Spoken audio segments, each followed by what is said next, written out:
Hello everyone, my name is Riddhi and today in this lecture we will discuss about foreign policy of British। तो आज के इस lecture में हम पढ़ेंगे फॉरेन पॉलिसी कैसी थी ब्रिटिश की। तो ब्रिटिश की फॉरेन पॉलिसी बेसिकली देखो इंपीरियलिज्म के आइडिया के द्वारा ये गवर्न थी कि किस तरीके से उनको अपना टेरिटोरियल एक्सपेंशन करना है, कैसे अपना राज्य और बढ़ाना है, इन सब चीज़ों पे फोकस थी ब्रिटिश की फॉरेन पॉलिसी। तो आज हम देखेंगे कि अलग अलग कंट्रीज़ के साथ किस तरीके से ब्रिटिश ने अपनी अलग अलग फॉरेन पॉलिसीज़ को फॉर्मुलेट किया, किस तरीके से आगे बढ़ते हैं। ठीक है, अब देखो सबसे पहले बात करते हैं नेपाल की। नेपाल की इम्पॉर्टेंस ये थी कि बहुत अच्छी एक स्ट्रैटेजिक लोकेशन बनाता है और बहुत सारे पासेस को कनेक्ट करता है। देखो ब्रिटिश की एक डिज़ायर थी कि वो उनका जो इंडियन एम्पायर था, ब्रिटिश ने इंडिया को कॉलोनी तो बना ही लिया था। तो स्टार्टिंग में तो जैसे कि मैंने आपको बताया था लास्ट लेक्चर में, स्टार्टिंग में ब्रिटिश इसलिए आया था कि उनको सिर्फ अपने कमर्शियल गेन्स या फाइनेंशियल गेन्स के ऊपर ही वो फोकस कर रहा था। उनका टेरिटोरियल एक्सपेंशन का कोई इरादा नहीं था। बट धीरे धीरे जिस तरीके से उनका एम्पायर बढ़ता चला गया, उनका कंट्रोल बढ़ता चला गया इंडिया के ऊपर, तो उन्होंने डिसाइड कर लिया कि क्यों ना हम अब टेरिटोरियल एक्सपेंशंस करें। और क्या कहते हैं ना कि लालच जो है वो आगे आगे बढ़ता ही रहता है, बढ़ता ही रहता है। तो उनका ब्रिटिश का भी लालच जो है वो और बढ़ता रहा। तो उन्होंने कहा कि अब हम इंडिया तक ही सीमित नहीं रहेंगे, हम बाकी कंट्रीज़ आसपास के जितने भी बॉर्डर एरियाज़ हैं उनको भी टारगेट करेंगे और अपना जो नेचुरल फ्रंटियर्स हैं ब्रिटिश के उसको और बढ़ाएंगे। जो ब्रिटिश इंडिया के फ्रंटियर्स हैं उसको और आगे लेके जाएंगे और बढ़ाएंगे, और पूरे हर जगह जो है जितनी भी आसपास की जितनी भी कंट्रीज़ थी, जितनी भी नेबर्स हैं, सभी को हम अपने अंडर कर लेंगे और सभी पर राज करेंगे। तो ये सब ब्रिटिश के दिमाग में अब इस टाइम पर चल रहा था। तो इस टाइम पे देखो नेपाल का एक वॉर था 1814 का, ये बहुत फेमस था। तो लॉर्ड हेस्टिंग्स जो थे उस टाइम के गवर्नर जनरल थे, 10 साल तक उन्होंने रूल किया था। 1813 से लेकर के 1823 तक ये रूल करते हैं। तो लॉर्ड हेस्टिंग्स के अंडर ही ये नेपाल का एक्सपेडिशन पूरा ये होता है, फॉरेन पॉलिसी ब्रिटिश की, और नेपाल वॉर जो है ये सब होता है लॉर्ड हेस्टिंग्स के अंडर। तो होता क्या है, देखो नेपाल वैली जो है बेसिकली ये कहा जाता है कि 1768 में गुरखाज ने ये कॉन्कर कर ली थी नेपाल वैली। गुरखाज बेसिकली एक वेस्टर्न हिमालयन ट्राइब है।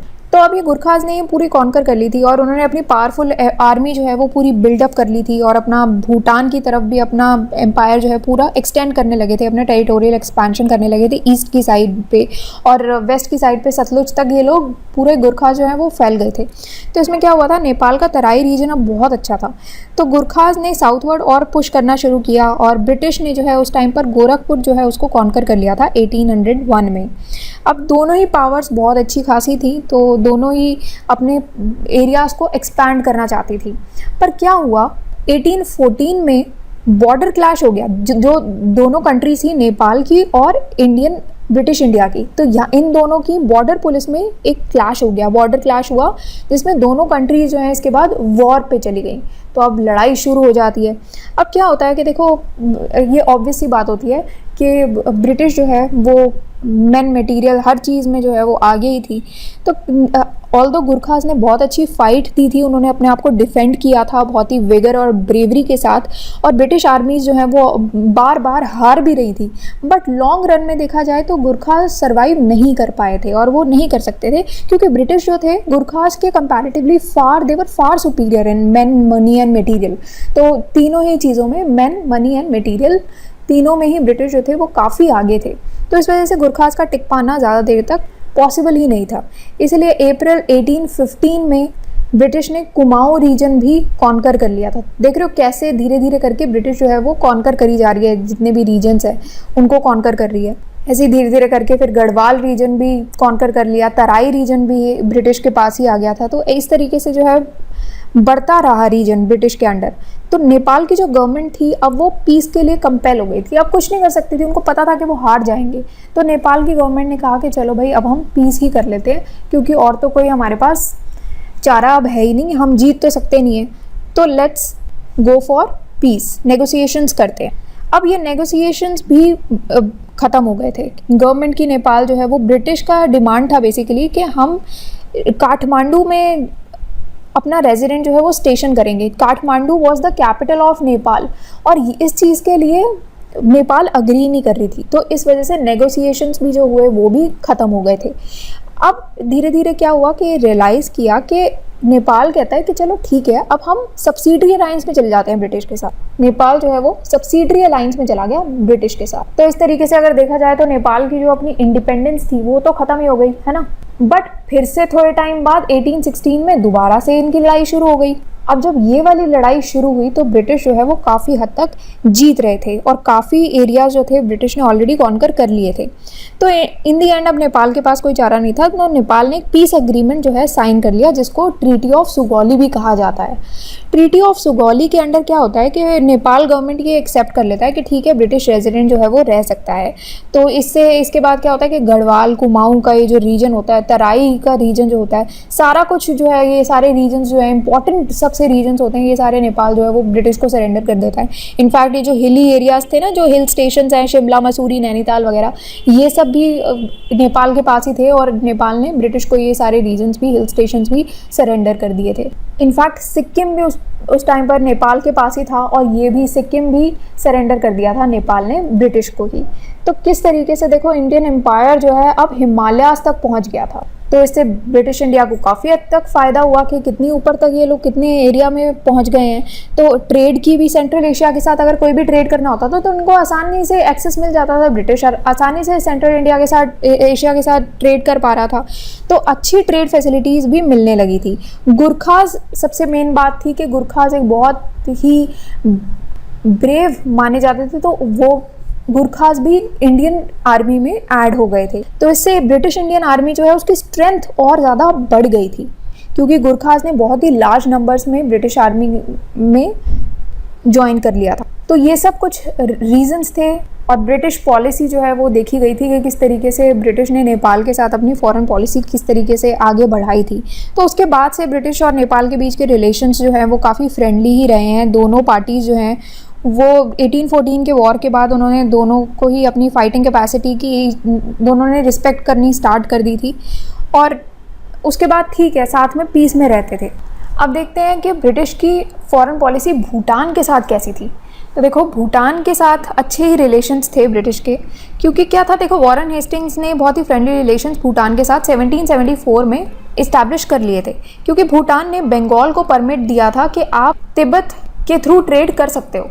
तो इस वजह से रिलेशंस जो हैं भूटान और ब्रिटिश इंडिया के काफ़ी हद तक अच्छे ही थे। बट 1815 के बाद जो है इनके रिलेशंस बिगड़ने लगे थे। तो 1815 में एक टर्निंग पॉइंट आता है जब भूटान और ब्रिटिश के रिलेशंस बिगड़ने लगे। किस तरीके से कि अब ब्रिटिश जो है वो लालची आंखों से देखने लग गया था भूटान को कि भाई और ज़्यादा अपना एम्पायर जो है बढ़ाते हैं और भूटान में भी चले जाते हैं हम लोग। भूटान हिल्स जो है उसमें कितने अच्छे अच्छे दुआर्स हैं, दुआर्स हैं मतलब पासेज हैं, तो कितने बड़े बड़े कितने अच्छे पासेज हैं यहाँ पर। तो ये अगर हमें ये यहाँ का एक्सेस मिल जाए तो हमारे लिए काफ़ी फ़ायदेमंद होगा।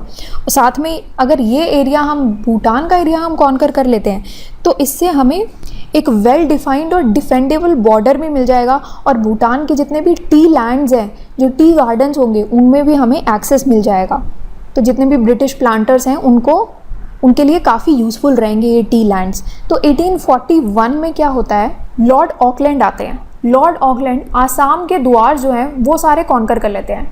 आसाम के जितने भी दुआर्स होते हैं, देखो वो सारे ब्रिटिश के, भूटान के द्वारा जो है वो ऑक्यूपाइड होते हैं। तो आसाम दुआर्स पर भूटानीज़ का कंट्रोल रहता है उस टाइम पर 1841 में लॉर्ड ऑकलैंड आके आसाम दुआर्स को भी कॉन्कर कर लेते हैं, अपने अंडर ले लेते हैं। तो रिलेशन जो है इंडिया भूटान में वो और ज़्यादा ख़राब हो जाते हैं जब भूटियाज एक ट्राइबल ग्रुप है, तो वो बंगाल साइड पे बार बार रेड मार रहे होते हैं, ठीक है। तो जितने भी उनके लोग होते हैं, पीपल, प्रॉपर्टी, मनी, सब कुछ जो है भूटानी ब्रिटिश इंडिया का सारा ख़राब करके चले जाते हैं। तो सबको सीज़ कर लेते हैं बेसिकली, जितनी भी प्रॉपर्टी होती हैं, मनी होता है, लोग होते हैं, तो उन सबको भूटानी सीज़ कर लेते हैं ब्रिटिश के। तो अब ब्रिटिश जो है वो रिटेलिएट करता है और ब्रिटिश ये बेसिकली रिस्पॉन्ड इस तरीके से करता है। ब्रिटिश कहता है कि ठीक है, आपकी, हमने भूटान को कहता है कि आपकी जितनी भी प्रॉपर्टीज़ थी वो जो हमने अपने पास रखी हुई थी वो आपको हम वापस कर देंगे, पर बदले में आप जितने भी हमारे कैप्टिव्स हैं उनको छोड़ दो।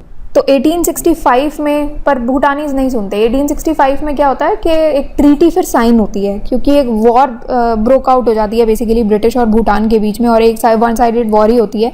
बट ये कंक्लूड ऐसी होती है कि एक ट्रीटी साइन हो जाती है नवंबर 1865 में।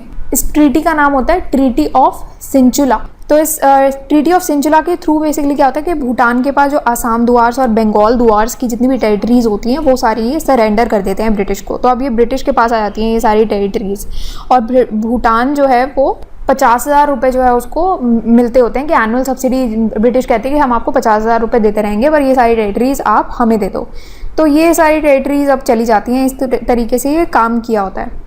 अब देखते हैं तिब्बत के साथ ब्रिटिश के किस तरीके के रिलेशंस थे।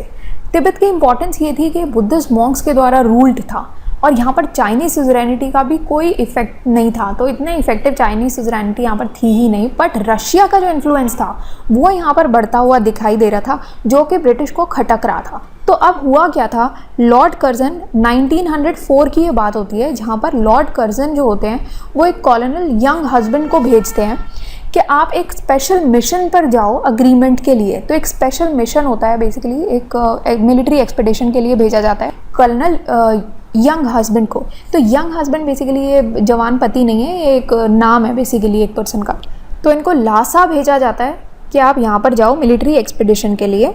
अब होता क्या है कि तिब्बतन्स कैसे होते हैं, बेचारे अनआर्म्ड होते हैं, ज़्यादा कुछ मॉडर्न वेपन्स भी नहीं होते इनके पास, बट फिर भी वो काफ़ी ब्रेवली लड़ते हैं, बट उनको सक्सेस नहीं मिलती, विच वॉज़ वेरी ऑब्वियस, क्योंकि ब्रिटिश जो थे वो काफ़ी सुपीरियर थे। अगेन मैन मिलिट्री वगैरह में काफ़ी सुपीरियर थे, मनी के पर्पज से भी। अब देखो 1904 में ये एक्सपेडिशन जो है लासा पहुँचता है, और इनको रास्ते में कोई भी रशियंस वगैरह नहीं मिलते हैं। तो उसके बाद एक प्रोलॉन्ग नेगोशिएशन चलती हैं, और एक ट्रीटी जो है वो साइन हो जाती है इनके बीच में। अब इस ट्रीटी के अकॉर्डिंग जो है तिब्बत को कंपनसेशन देना पड़ेगा। तो इसमें क्या होता है कि तिब्बत को 1 लाख पर ईयर तक देना पड़ता है, विच इज़ 75 लाख्स, क्योंकि 75 ईयर्स तक इन्होंने रूल किया था। तो चुम्बी वैली जो है ये वैली जो है वो बेसिकली ब्रिटिश के द्वारा ऑक्यूपाइड थी 3 साल के लिए, और ब्रिटिश ने अपनी ट्रेड मिशन जो है वो भी ज्ञानसे में स्टेशन किया हुआ था। तो बेसिकली ये एरियाज़ के लिए ये कहा जाता था कि आपको 1 लाख पर ईयर जो है आपको देना ही पड़ेगा, और 75 ईयर्स तक इन्होंने टोटल रूल किया था। अब ब्रिटिश ने ये भी अग्री किया कि ठीक है, हम आपके जितने भी इंटरनल अफेयर्स होंगे उसमें हम कोई इंटरफेरेंस नहीं दिखाएंगे। तो इंटरनल अफेयर्स आपके पास ही रहेंगे, उसमें आपका कोई भी तरीके के हम इंटरफेयर नहीं करेंगे। और बदले में तिब्बत ने भी अग्री किया कि ठीक है, हमारे भी कोई फॉरेन पावर के रिप्रेजेंटेटिव्स आते हैं तो उन्हें भी हम तिब्बत में अलाउ नहीं करेंगे। तो उसकी वजह से क्या हो जाता है कि ब्रिटिश जो है उसको ज़्यादा कुछ तो नहीं मिलता है तिब्बतन एक्सपेडिशन से, बट ये है कि रशिया का विड्रॉल ज़रूर हो जाता है तिब्बत से, क्योंकि तिब्बतन्स ने प्रॉमिस किया था कि ठीक है कोई और फॉरेन पावर के रिप्रेजेंटेटिव्स आएंगे तो हम उनको नहीं आने देंगे। तो उससे क्या होता है कि अब रशिया जो है उसका पत्ता तो कट गया, अब रशिया तो नहीं आ सकती, तो रशिया जो है वो तिब्बत से विड्रॉ कर लेती है। बट एक और चीज़ हुई है, मेन चीज़, जो कि ये थी कि चाइना की जो सुजरैनिटी थी अब वो बढ़ जाती है तिब्बत पे। तो चाइना को काफ़ी फ़ायदा हुआ था इन सब चीज़ों से। ब्रिटिश और रशिया दोनों ने ये डिसाइड कर लिया था कि वो चाइना के इंटरमीडिएशन के बिना कोई भी एक्शन नहीं लेंगे। तो चाइना को अल्टीमेटली फ़ायदा हुआ इन सब से। अब बात करते हैं ब्रिटिश के रिलेशंस बर्मा के साथ कैसे थे। देखो बर्मा की इम्पोर्टेंस क्या थी कि ब्रिटिश जो है बर्मा में क्यों एक्सपैंड करना चाहता था कि इनके फॉरेस्ट रिसोर्सेज पर ब्रिटिश की नज़रें थी, फॉरेस्ट रिसोर्सेज इनके पास अच्छे मिलेंगे। साथ में फ्रेंच के एम्बिशंस किस प्रकार के थे रीजन में, उनकी पॉलिटिकल एक्सपेंशन के बारे में जानना चाहते थे, ट्रेड के बारे में जानना चाहते थे, और साथ में वो ये भी चाहते थे कि ब्रिटिश चाहते थे कि जितने भी उनके जितने भी मैन्युफैक्चरर्स हैं ब्रिटिश के, उन सब के प्रोडक्ट्स जो हैं वो बर्मा में एक्सपोर्ट कर सकें। तो ये सब इनके डिज़ायर्स थे ब्रिटिश के, जिस वजह से बर्मा में इंटरेस्टेड थे। तो फर्स्ट बर्मा वॉर हुई थी 1824 में, तो उसके बारे में थोड़ा सा देखते हैं। देखो 24 फरवरी 1824 को ऑफिशियली ये वॉर डिक्लेयर हुई थी। एंड थोड़ा सा इनिशियली देखो बर्मा और ब्रिटेन दोनों ही बहुत ज़्यादा पावरफुल थी, बट इनिशियली थोड़ा सा सेटबैक इसीलिए हुआ था ब्रिटिश को। बट इनिशियल सेटबैक के बाद ब्रिटिश फोर्सेस ने अच्छे से रिटेलिएट किया और बर्मीज़ को आसाम से, कचर, मणिपुर, अराकन, ये सारी अलग अलग एरियाज़ थे, यहाँ से बाहर निकाल दिया। तो बर्मी जो थी वो थोड़ा सा हार रही थी। अब ब्रिटिश एक्सपीडिशनरी फोर्सेस जो थे उन्होंने रंगून वगैरह यहाँ पर सी के द्वारा रंगून को ऑक्यूपाई कर लिया, और कैपिटल थी बर्मा की एवा, this was the capital of Burma. यहाँ तक ये लोग पहुँच गए थे। अब बर्मा के पास बहुत अच्छा इफेक्टिव गुरिल्ला वॉरफेयर था उनके जंगल्स वगैरह में, तो इसीलिए वो काफ़ी इफेक्टिव साबित हुआ था इनके लिए। वॉर जो है वो बहुत ही कॉस्टली हो रहा था दोनों ही पार्टीज़ के लिए, चाहे आप ब्रिटिश की बात करो चाहे बर्मा की बात करो, दोनों के लिए वॉर बहुत ज़्यादा कॉस्टली हो रहा था। दोनों ही, ऑल्दो ब्रिटिश जो है वो वॉर जीतने लगे थे और बर्मा जो है वो हार रहे थे, बट फिर भी दोनों ही पार्टीज़ रेडी थी कि हम पीस के लिए आगे बढ़ते हैं। तो एक ट्रीटी साइन हुई थी February 1826 में, treaty of Yandabo. This was a treaty 1826 में ये साइन की गई थी। इस ट्रीटी के अनुसार कुछ चीज़ें जो है वो फेवर में गई थी ब्रिटिश के। तो कौन सी थी, जैसे कि बर्मा ने अग्री कर लिया था, बर्मा की गवर्नमेंट ने, कि हम 1 करोड़ रुपए जो है वो वॉर कॉम्पनसेशन के तौर पर ब्रिटिश को देने के लिए तैयार हैं, तो हम दे देंगे ये सारी कॉम्पनसेशन। साथ में कोस्टल प्रोविंसेस जो थे अराकन और टेनेसिरम के, ये दोनों कोस्टल प्रोविंसेस जो हैं वो भी बर्मा ने ब्रिटिश को सरेंडर कर दिए थे कि आप रख लो। साथ में आसाम, कचर और जैंतिया जैसे जितने भी एरियाज़ थे वहाँ पर भी अपने क्लेम्स को अबैंडन कर दिया था बर्मा ने। फिर मणिपुर को एक इंडिपेंडेंट स्टेट की तरह रिकॉग्नाइज करना स्टार्ट कर दिया था। ब्रिटेन के साथ एक कमर्शियल ट्रीटी भी नेगोशिएट कर ली थी बर्मा ने, और साथ में एवा में ब्रिटिश रेजिडेंट भी एक्सेप्ट करने के लिए बर्मा तैयार हो गई थी। और साथ में बर्मीज एनवॉय जो है वो कैलकाटा में पोस्ट किया जाएगा। तो ये सारी चीज़ें हुई थी फर्स्ट बर्मा वॉर में 1824 की। फिर second Burma war broke out in 1852। देखो 1852 तक आते आते पहली बर्मा वॉर का अगर देखा जाए तो ब्रिटिश ने बर्मा को उनकी सारी कोस्ट लाइन से तो डिप्राइव कर ही दिया था, क्योंकि मैंने आपको जैसे बताया कोस्टल एरियाज भी बर्मा ने सरेंडर कर दिए थे। कोस्ट लाइन से तो इन्होंने बर्मा को हटा ही दिया था। साथ में बर्मा पे एक फर्म बेस जो है वो सेटअप कर लिया था, एक्वायर कर लिया था ब्रिटिश ने, कि फ्यूचर में अगर हम एक्सपैंड करना चाहते हैं तो हम यहाँ से कर सकते हैं। फिर सेकेंड बर्मा वॉर जब होती है 1852 की, वो अब ब्रिटिश के कमर्शियल ग्रीड की वजह से होती है कि ब्रिटिश जो है अब लालची हुआ जा रहा था कि ये भी चाहिए वो भी चाहिए। तो ब्रिटिश के कुछ टिम्बर फर्म्स थे, वो टिम्बर रिसोर्सेज अपर बर्मा के वहाँ पर इंटरेस्ट लेने बहुत शुरू कर दिया था इन लोगों ने। तो ब्रिटिश कहता है यहाँ के तो टिम्बर के प्रोडक्ट्स बहुत ही अच्छे हैं, बहुत अच्छे रिसोर्सेज हैं, तो यहाँ पर हम इंटरेस्ट ले सकते हैं और इसमें अपना आगे बढ़ सकते हैं। साथ में बर्मा की पॉपुलेशन इतनी बड़ी थी तो ब्रिटिश को लगा कि ये तो बहुत बड़ी मार्केट बनेगी अगर हम ब्रिटिश कॉटन गुड्स का सेल करते हैं और बाकी ये जितने भी मैन्युफैक्चरर्स हैं उसका सेल करने लगते हैं, तो बहुत अच्छी मार्केट बन जाएगी हमारी। तो कॉटन गुड्स के लिए भी एक अच्छी मार्केट ये साबित होती है। अब ये लालच के वजह से और ये लड़ाई झगड़े जो है वो चलते रहे, बहुत सारे इन्हें नेगोशिएशंस भी किए इन लोगों ने, पर कोई फ़ायदा हुआ नहीं। तो एक फुल ब्रिटिश एक्सपेडिशन जो है वो बर्मा के लिए निकलता है 1852 में, और इस बार जो वॉर थी वो बहुत ही कम टाइम के लिए थी। जैसे पिछली जो वॉर हुई थी वो तो काफ़ी लंबी चली थी, क्योंकि बर्मा जो थी वो ऑलरेडी बहुत अच्छी, उनके पास टेरिटरी भी बहुत काफ़ी बड़ी थी, सब कुछ था उनके पास उस टाइम पर, और वो काफ़ी अच्छी स्ट्रॉन्ग आर्मी थी। बट अब सारी चीज़ें तो ब्रिटिश ऑलरेडी ऑक्यूपाई कर चुकी थी, तो इसलिए जो सेकेंड वॉर हुई थी वो इतनी लंबी चली भी नहीं थी, तो बहुत ही शॉर्ट वॉर थी। और ब्रिटिश की जो विक्ट्री थी वो भी ज़्यादा डिसाइसिव ही थी इस टाइम पर। रंगून जो है उसको तो इमीडिएटली ये कैप्चर कर लेते हैं ब्रिटिश। साथ में पेगू जो है, जो कि लास्ट कोस्टल प्रोविंस बचा होता है ये बर्मा के पास, इनको भी ब्रिटिश ऑक्यूपाई कर लेता है। बर्मा जो है वो इस बार गुरिल्ला वॉर से काउंटर अटैक करता है, पर यहाँ पर बर्मा में एक खास बात होती है इस बार सेकेंड बर्मा वॉर में, कि यहाँ पर बर्मा के अंदर ही अपने ही कंट्री में एक पावर स्ट्रगल जो है वो उस टाइम चल रही थी, तो इसलिए वहाँ का जो किंग था वो ओपनली सरेंडर नहीं कर सकता था बर्मीज टेरिटरी को, और कोई नेगोशिएशंस भी नहीं हुई और पीस की या ऐसी वॉर जो है वो बिना किसी ट्रीटी के ही यहाँ पर ख़त्म हो जाता है। ब्रिटिश जो है अब पूरी की पूरी बर्मा की कोस्ट लाइन जो है वो कंट्रोल कर रहा था, और उनका पूरा सी ट्रेड भी ब्रिटिश ही कंट्रोल कर रहा था। तो सी ट्रेड भी ब्रिटिश के पास चला जाता है और कोस्ट लाइन भी सारी ब्रिटिश के पास चली जाती है बर्मा की, और लास्ट ये जो कोस्टल प्रोविंस था इसके साथ तो पूरी कोस्ट लाइन मिल जाती है ब्रिटिश को। अब ये पूरी जो फाइटिंग है उसका ब्रंट कौन झेलता है? इंडियन सोल्जर झेलेंगे, क्योंकि वही तो लड़ रहे थे, और इंडियन रेवेन्यूज पे ये सारे एक्सपेंसेस भी चल रहे थे। तो ये सब चल रहा था उस टाइम पर सेकेंड बर्मा वॉर में। फिर थर्ड बर्मा वॉर होता है 1855 का। इसमें होता क्या है, देखो किंग थिबॉ होते हैं ये, वो ब्रिटिश इंपीरियल राइवल्स के साथ अपने रिलेशंस इंप्रूव करने लगते हैं। तो वो कहते हैं कि ब्रिटिश जो हैं वो तो बिल्कुल बेकार हैं और ये तो लालची होते जा रहे हैं, तो इसलिए जो जितने भी ब्रिटिश राइवल्स हैं उनके साथ रिलेशंस इंप्रूव करते हैं। जैसे कि फ्रांस हो गया, Germany, Italy, Indian national Congress, इनके साथ ये किंग थिबॉ जो है वो अपने रिलेशंस इंप्रूव करने लगा था। फ्रांस के साथ तो ये किंग थिबॉ एक बार गया भी था कि फ्रांस के साथ अपनी ट्रीटी एक करते हैं, एक ट्रीटी नेगोशिएट करने, जिसकी वजह से फ्रांस से ये अपने आर्म्स भी इम्पोर्ट कर सकते हैं ये। बट बाद क्या होता है कि ब्रिटिश जो है फ्रांस पे प्रेशर बनाती है और फ्रांस जो है इस ट्रीटी को रेटिफाई करने से मना कर देता है, डिनाई हो जाता है, तो वो ट्रीटी तो ख़त्म ही हो जाती है। साथ में क्या होता है कि किंग थिबॉ जो है फिर भी फ्रांस को और ज़्यादा चांसेस दे रहे होते हैं कि फ्रांस और ज़्यादा इंटरेस्ट ले बर्मा में, ठीक है। अब इन सब चीज़ों की वजह से क्या होता है कि ब्रिटिश जो है वो जेलस फील करने लगती है।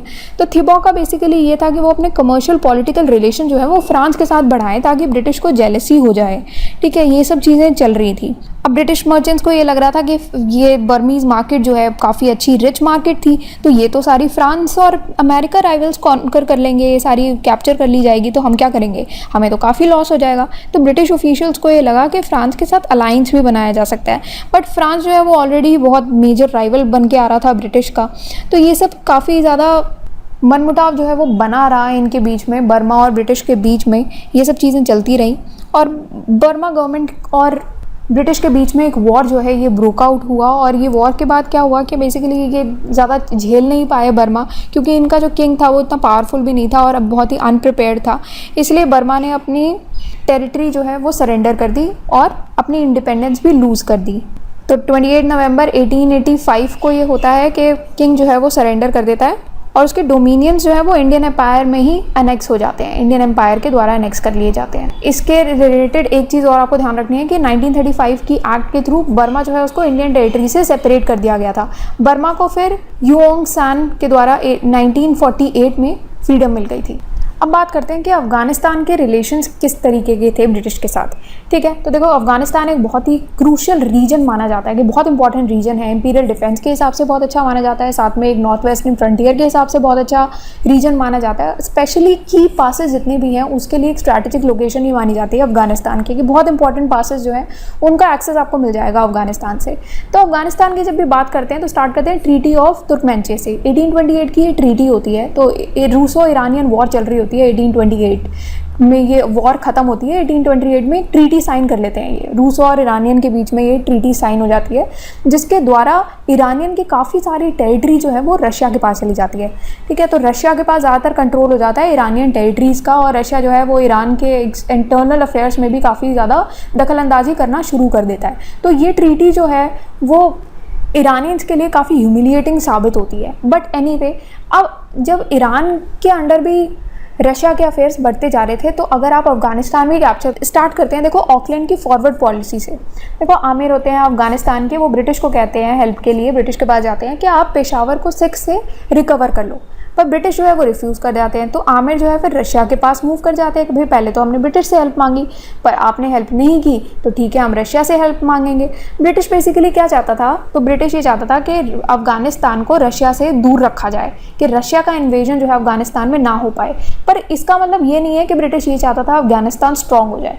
ब्रिटिश ये चाहता था कि रशिया भी अफगानिस्तान में ना आए और अफगानिस्तान वीक भी पड़ जाए, ताकि हम अफगानिस्तान पे अपना कंट्रोल पूरा जमा लें। तो अफ़गानिस्तान जो है वो ब्रिटिश के पास ये कहने जाता था कि ठीक है हम आपके साथ अलायंस ज़रूर बना सकते हैं, मतलब हम आपके साथ ट्रेड करेंगे, आपके बराबर रहना चाहते थे, ठीक है। तो अफ़गानिस्तान का बेसिकली मोटिव ये था ब्रिटिश के बराबर रहना, कि पर अफ़गानिस्तान ने ये बोला हुआ था ब्रिटिश को कि जैसे आपने इंडिया को रखा हुआ है अपने सबॉर्डिनेट में, इस तरीके से हम नहीं रहेंगे, कि ऐसे कोई सब्सिडरी अलायंस वगैरह में हम नहीं आएंगे। तो अगर आप हमें हेल्प नहीं करोगे तो ठीक है हम रशिया के पास चले जाते हैं। तो ये सब इश्यूज़ चल रहे थे। तो अब क्या होता है, एक ट्राइपार्टाइट ट्रीटी साइन होती है। तो बेसिकली होता क्या है कि 1838 की ये बात होती है, जब इंडियन गवर्नमेंट महाराजा रंजीत सिंह और शाह शुजा ये तीनों जाते हैं और लाहौर में एक ट्रीटी साइन करके आते हैं। ट्राइपार्टाइट ट्रीटी होती है ये, ठीक है, विद सिख एंड शाह शुजा। 1838 की ये ट्रीटी होती है। इसके द्वारा क्या कहा जाता है कि इंडियन गवर्नमेंट और महाराजा रंजीत सिंह शाह शुजा को ये कहते हैं कि तुम अफगानिस्तान में अपनी पावर जो है वो कैप्चर करो, और रिटर्न में शाह शुजा को ये कहा जाता है कि शाह शुजा जो है वो किसी भी फॉरेन स्टेट के साथ कोई भी नेगोशिएशन में एंटर नहीं करेंगे। अगर आपको कोई भी फॉरेन स्टेट के साथ नेगोशिएशंस करनी भी है या किसी भी तरीके की कोई भी डील करनी है, तो आप ब्रिटिश और पंजाब गवर्नमेंट की परमिशन के बिना नहीं करोगे। तो शाह शुजा जो है बेसिकली उसको लालच दिया जाता है कि तू जाके अफगानिस्तान को कैप्चर कर ले और हम तेरे को मदद करते हैं पर इन रिटर्न हमारा फ़ायदा करवाएगा तू, मतलब कोई और नहीं आ सकता फिर अफगानिस्तान में। तो इस तरीके से देख रहे हो आप किस तरीके से ब्रिटिश जो है वो पूरी चाल चल रहे थे पूरा कैप्चर करने की, कि ये सारे रीजन जो है मैं ही कैप्चर कर लूँ बस। तो ये जो तीनों अलाइज होते हैं, इंडियन गवर्नमेंट, महाराजा रंजीत सिंह और शाह शुजा जो है, ये तीनों अटैक कर देते हैं अफगानिस्तान पे। 1839 की ये बात होती है। तो ये तीनों ही अटैक कर देते हैं, जिसके बाद महाराजा रंजीत सिंह जो होते हैं वो पेशावर के बियॉन्ड जाते ही नहीं है। तो वो बहुत ही चालाकी से पीछे ही रहते हैं, पेशावर के आगे वो जाते ही नहीं। बट ब्रिटिश फोर्सेस के पास कोई ऑप्शन नहीं रहता, उनको तो लीड लेनी थी। तो ब्रिटिश फोर्सेस ने लीड ले ली और सबसे ज़्यादा जो बुरी फाइटिंग होती थी वो सारी तो ब्रिटिश के हाथ ही आई थी, तो उन्होंने ही की है। तो जितने भी ज़्यादातर अफगान ट्राइब्स थे वो ब्राइब्स के द्वारा जो है वो जीत लिए गए थे ऑलरेडी। उनको ब्राइब कर करके अफगान ट्राइब्स को बोल दिया गया था कि तुम हमारी साइड रहना। फिर धीरे धीरे करके जो है वो सारे रीजन्स भी ब्रिटिश के अंडर आने लगे थे। शाह शुजा जो है वो इमीडिएटली उन्होंने थ्रोन पर बैठ गए थे। पर शाह शुजा के थ्रोन पे बैठने के बाद ये सब चीज़ें अफ़गानी लोगों को पसंद नहीं आई, तो वो तो बिल्कुल ये हज़म ही नहीं कर पा रहे थे। तो ये चाह रहे थे कि फ़ौरन जितने भी लोग थे वो वापस आएँ और शाह शुजा को हटाएं अपने थ्रोन से। तो अफ़गानी पीपल ने काफ़ी ज़्यादा रिजेंट किया ब्रिटिश की इंटरफेरेंस उनके एडमिनिस्ट्रेशन में। तो वो एक्सेप्ट ही नहीं कर रहे थे अफ़गानी लोग कि ब्रिटिश जो है उनको इंटरफेरेंस नहीं करने दिया जाएगा एडमिनिस्ट्रेशन में। तो इसलिए ये जो पैट्रियाटिक फ्रीडम लविंग अफ़गान्स हैं वो बहुत ही गुस्से में, और दोस्त मोहम्मद एक होते थे वहाँ पर अफ़गान में, तो उनके सपोर्टर्स के साथ ब्रिटिश आर्मी को हरास करना उन्होंने शुरू कर दिया था। और इतना ज़्यादा रिवोल्ट हुआ, इतनी बड़ी वॉर हुई। तो फर्स्ट अफ़गान वॉर जो है 1838 से लेकर के 1842 तक की ये अफ़गान वॉर चली थी। और ब्रिटिश ने कंपेल हो गई कि एक ट्रीटी जो है अफ़गान चीफ्स के साथ वो साइन करने के लिए कंपेल हो गई, जिसमें ब्रिटिश ने ये अग्री किया कि ठीक है हम अफ़गानिस्तान को इवैक्यूएट कर देंगे, और ब्रिटिश फोर्स ने विड्रॉ कर लिया। बट ब्रिटिश गवर्नमेंट जो है वो मानी तो है ही नहीं। तो ब्रिटिश इंडियन गवर्नमेंट ने दोबारा से एक नया एक्सपेडिशन ऑर्गेनाइज किया और फिर दोबारा से काबुल को जो है वो रीऑक्यूपाई किया। और दोस्त मोहम्मद जो मैंने आपको बताया था एक पर्सन थे, तो उनके साथ एक डील साइन कर ली बेसिकली इस बार ब्रिटिश ने। तो इस बार ब्रिटिश जो है वो समझ गए थे कि भाई अफगानिस्तान में जाना बिल्कुल भी आसान नहीं है, तो यहाँ के लोग तो हमें मार मार के बाहर भगा देंगे, बिल्कुल कोई भी नहीं रखेगा हमें अपने पास। तो इसलिए इस बार ब्रिटिश ने बहुत ही चालाकी से काम किया और उन्होंने एक सेटलमेंट कर ली दोस्त मोहम्मद के साथ कि ठीक है हम काबुल को इवैक्यूएट कर देते हैं। तो ब्रिटिश जो है वो काबुल इवैक्यूएट कर गए थे और ये कहा था कि दोस्त मोहम्मद आप जो है कि इंडिपेंडेंट रूलर बनो अफगानिस्तान की। तो बहुत ज़्यादा जो है नुकसान हो गया था इसमें, अफगानिस्तान का, इंडिया का बहुत ज़्यादा नुकसान हो गया था दोनों ही पार्टीज़ का। अब आती है पॉलिसी ऑफ मास्टरली इनएक्टिविटी। तो ये जॉन लॉरेंस के द्वारा ये पॉलिसी आती है 1860 में। तो बेसिकली इस पॉलिसी में होता क्या है कि अब फर्स्ट अफगान वॉर से तो लेसन मिल ही गया था ब्रिटिश को अच्छा खासा, पर क्या हो गया था अब रशिया जो है वो काफ़ी इंटरेस्ट लेने लगी थी अफगानिस्तान में, और ब्रिटिश ये चाहता नहीं था कि अफगानिस्तान में रशिया आ जाए या उसके इन्फ्लुएंस किसी भी तरीके से आ जाए यहाँ पर। तो ब्रिटिश ने पूरा सपोर्ट किया अफगानिस्तान को ताकि अफगानिस्तान इंडिपेंडेंट बना रहे।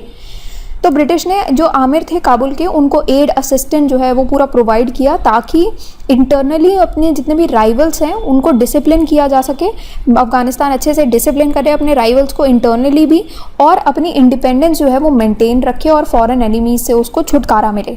तो एक नॉन इंटरफेरेंस की जो पॉलिसी थी वो काफ़ी हद तक सक्सेसफुल साबित हुई। तो ये नॉन इंटरफेरेंस और ओकेजनल हेल्प जो थी उससे आमिर जो है उसको रशिया से अलाइन करने से ब्रिटिश ने प्रिवेंट कर लिया कि रशिया का इन्फ्लुएंस जो है वो भगा दिया रशिया को। और इतना अच्छा लेसन मिला था ब्रिटिश को फर्स्ट अफगान वॉर से कि अब उन्होंने किंग और आमिर जो थे उनकी डेथ के बाद भी अफगानिस्तान के मैटर्स में बिल्कुल इंटरफेयर नहीं किया और सक्सेशन वगैरह के वॉर में भी कुछ इंटरफेरेंस नहीं दिखाई। तो एम इसका क्या था कि पीसफुल फ्रंटियर बना रहा। अब बात करते हैं पॉलिसी ऑफ प्राउड रिजर्व की।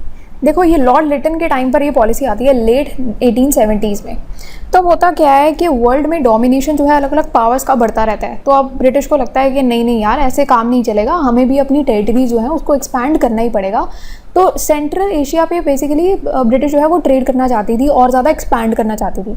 उसके लिए उनको अफगानिस्तान पे कंट्रोल चाहिए ही था। तो ब्रिटिश ने कहा कि अफगानिस्तान को कि आप जो है हमें थोड़ा सा अपना कंट्रोल लेने दो। पर रशिया भी पूरा इंटरेस्ट दिखा रहा था अफगानिस्तान पे। इसका एम ये था कि एक साइंटिफिक फ्रंटियर का एक हो जाता इनके पास, और साथ में स्फीयर ऑफ इन्फ्लुएंस को भी सेफगार्ड कर लेते ये। तो क्या हुआ था कि ब्रिटिश जो है वो ये मांग कर रहा था कि आप हमारा काबुल पे एक बेस रहने दो और हमें अफगानिस्तान के जितने भी फॉरेन मैटर्स होंगे उनका राइट आप हमें दे दो। पर अफगानिस्तान जो है इस पूरी चीज़ के लिए अग्री ही नहीं कर रहा था। अफगानिस्तान बेसिकली अब ब्रिटिश के पास ये इसलिए गया था कि रशिया जो है वो काफ़ी इंटरेस्ट दिखा रहा है अफगानिस्तान में, और अफगानिस्तान ये नहीं चाहता था। तो इसीलिए अफगानिस्तान ने ब्रिटिश के साथ हेल्प मांगी कि हम आपको पूरा पूरा सपोर्ट करेंगे कि रशिया को बाहर भगाने का। पर ब्रिटिश ने मना कर दिया कि हम आपको तभी सपोर्ट करेंगे, हम ऐसे सपोर्ट आपको नहीं देंगे, हम तभी देंगे अगर आप अग्री कर जाते हो कि अफगानिस्तान के फॉरेन रिलेशंस पे, जितने भी फॉरेन मैटर्स है उस पर हमारा अधिकार होगा। अफगानिस्तान ने ये मना कर दिया, वो माना ही नहीं। तो इससे क्या हुआ था, फिर एक ट्रीटी साइन हुई थी, क्योंकि ब्रिटिश ने फिर अटैक कर दिया था अफगानिस्तान पे कि भाई कुछ ना कुछ तो करना ही पड़ेगा। अटैक करने के बाद एक ट्रीटी साइन हुई थी। तो ये सेकंड अफगान वॉर था बेसिकली 1878 का, जिसके बाद ट्रीटी ऑफ गनमैक साइन हुई थी 1879 की। ये ट्रीटी थी जो कि ब्रिटिश के फेवर में गई थी। इससे क्या होता है कि जितने भी बॉर्डर राइट्स हो जाते हैं, बॉर्डर डिस्ट्रिक्ट्स हो जाते हैं, वो भी ब्रिटिश के पास चले जाते हैं।